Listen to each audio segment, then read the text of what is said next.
And now I want you to hear from one of these young women who has triumphed over an unimaginable past. Please join me in welcoming Adrianna Turmel.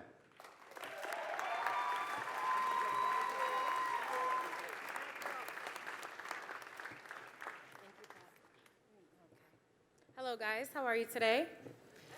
Before I get started, I just want to sincerely thank you, Stephen, for letting me be part of this special evening. All right, here goes. You guys ready? All right. My name is Adrianna Turmel. I live in an old mill city outside of Boston where I was born and raised. I have two little boys, a 5-year-old Lorenzo and a 2-year-old Alonzo. I love to look at my kids every morning and cherish every smile, giggle, and silly question. I admire my kids and I envy their innocence. Sometimes I look at my 5-year-old and just think to myself, how could someone have taken my innocence at such a young age?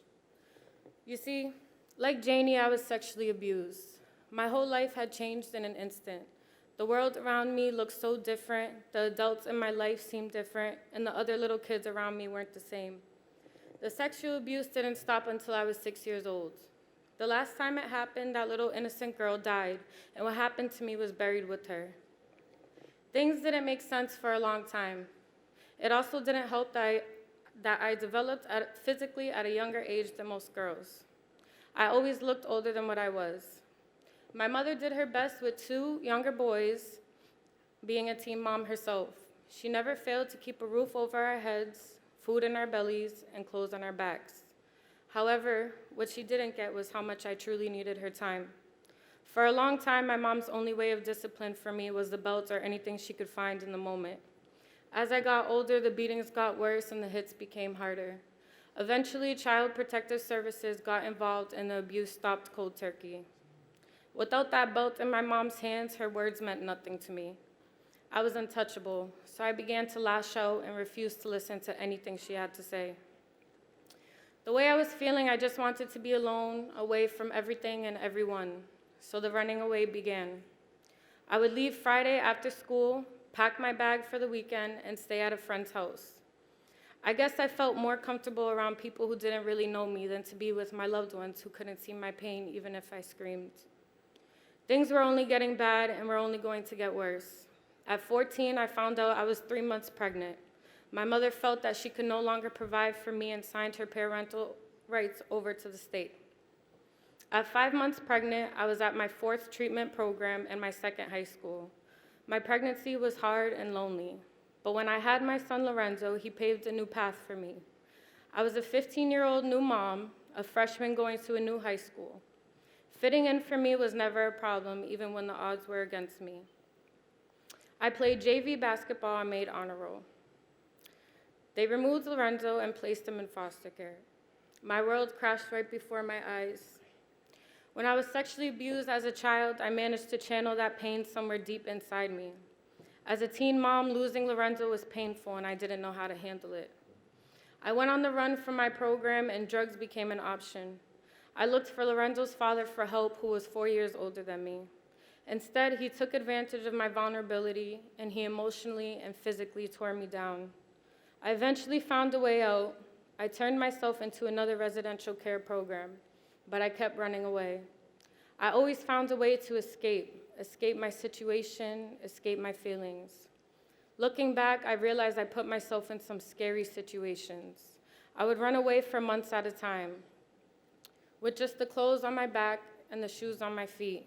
It didn't matter if it was snow, rain, or sun. When I think about where I was at 16 years old, I cry for that girl. She was so alone and so broken. I got arrested for assault charges, drugs, and more. I went days without eating. I had a warm place with a bed and food to go home to, but yet I chose to keep running.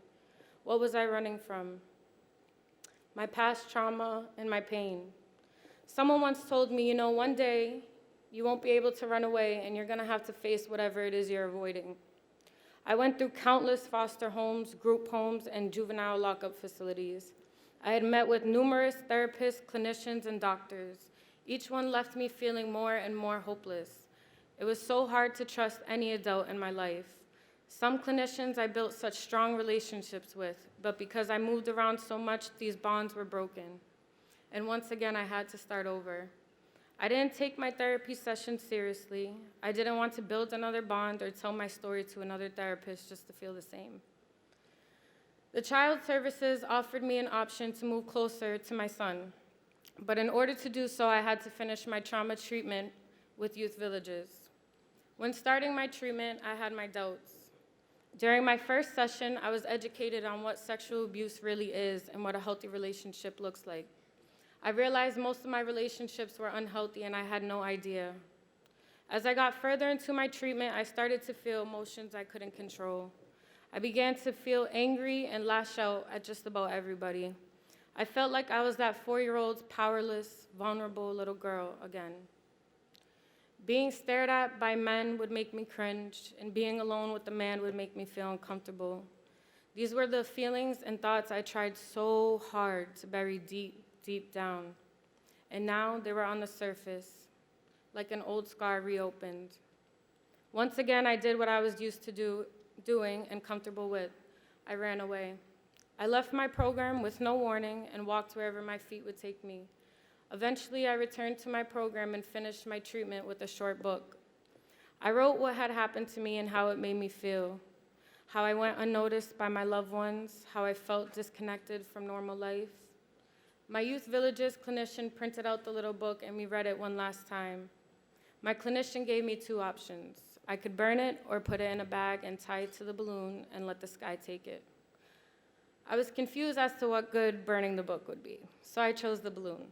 I ripped my mini book into a bunch of pieces, stuffed it in that bag, and tied it to the balloon, and I let go. I let go of my pain, I let go of running, and I let go of hiding. At 18, I signed myself out of state services. I fought to keep my older son out of adoption and to be in the temporary custody of my grandfather, and I won. I now see him 4 days a week and 3 nights, and I'm still working on getting full custody back. My younger son lives with me full-time. Thank you.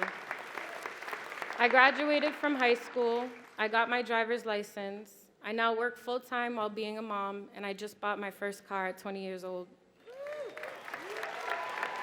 Everything I was told that I couldn't do, I've done, and so much more. And there's still so much more to do. When it's all said and done, till this very day, I still sit back and think of all the amazing people who I've been blessed to meet. I honestly can say that if it wasn't for the other girls in my programs, I'm gonna get a little emotional. I don't know how I would have gotten through it. We weren't sisters through blood, but we were sisters through pain. I still keep in touch with these girls today. So many doors have been opened up for me and are continuing to open. While I'm overwhelmed with joy, I know deep down that some girls will never get a chance to see these doors. Girls who I have grown up with in the system are now homeless in downtown Boston begging for change. It breaks my heart because I know their stories and I felt their pain. To have your childhood ripped away from you, not being able to fit in with other teenage girls, just to be put on the streets on your 18th birthday. So many young women have experienced that and are still experiencing it till this day. How do we help my sisters? This is where we start. Thank you, Stephen, for creating Janie's Fund, a way for not only my voice to be heard, but so many other voices to be heard. Thank you, Youth Villages, for all the support. My life is not perfect, but my heart is at ease and full of love for my sons. That might not have been possible without you, Stephen, without Janie's Fund, or without Youth Villages, and without the kindness of people like all of you in here today. I thank you on my behalf and on my sister's behalf. Thank you.